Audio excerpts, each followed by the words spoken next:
I had a chance a few weeks ago to sit down with our own bishop, Bishop Susan Brown Snook of the Episcopal Diocese of San Diego. And one of the things that she said to me is that all too often evangelism is used as a euphemism for church growth. Mm-hmm. And that may be a bit of a paraphrase, but it's pretty close. Would you agree with her? I completely agree with her. I mean, she certainly has experience on the ground in Arizona doing this. I've had experience in 5 or 6 parishes before St. Barnabas. I remember when we were told by an expert that it's knocking on the door, and I had to remind the expert that many of the housing complexes in Putnam County had notices up, no solicitation. In fact, you would get not a very good welcome if you simply went and knocked on doors. But that's because knocking on doors is a reduction of what evangelism is. Evangelism is much richer, much more than that. And I want to read you something from a blog post that Catherine Jeffords Shorey wrote while she was the interim bishop here in San Diego. Said, a lot of us still think there's only one real way to be a church. I imagine God is laughing, for it seems that divine creativity is always surprising us with far greater diversity than we have imagined.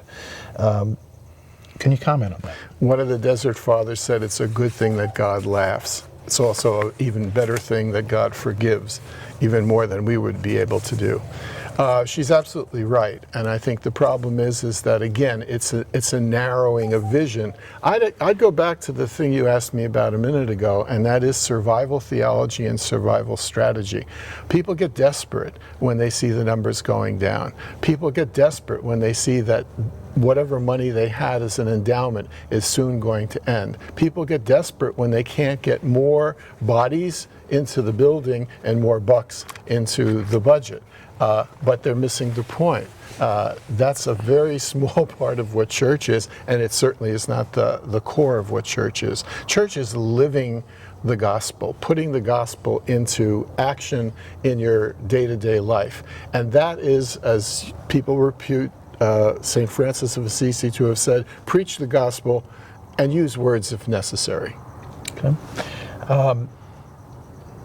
That answer prompts me to think of a church, I believe it was in Minneapolis, that you talk about in the book, that had a large building, was basically almost a millstone around their neck, and they were on the verge of dying, on the verge of closing, and rather than looking inward and going into survival theology, they basically bought up the whole block around them. Absolutely. And started a low-income housing project and other things in the project.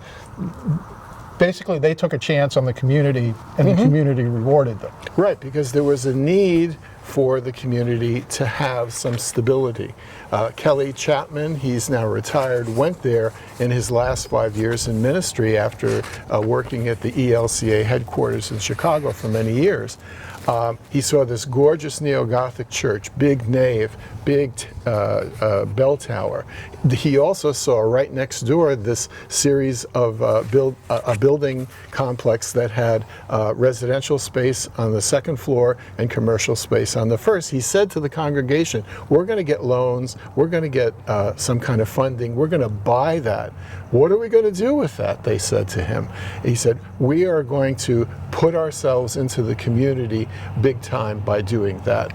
And that's exactly what they did, as you described. In addition, they had extra parking lots, and so they set up food trucks. They invited food trucks in, and during the warm months in Minnesota, they had every Sunday afternoon food trucks, picnic tables. People from everywhere could come and eat there and hang out. Another way of rerouting into the community, and that's church. That's the problem. We have to understand that it isn't just the singing and the praying and the receiving of Holy Communion on Sunday morning. Put that into practice during the week.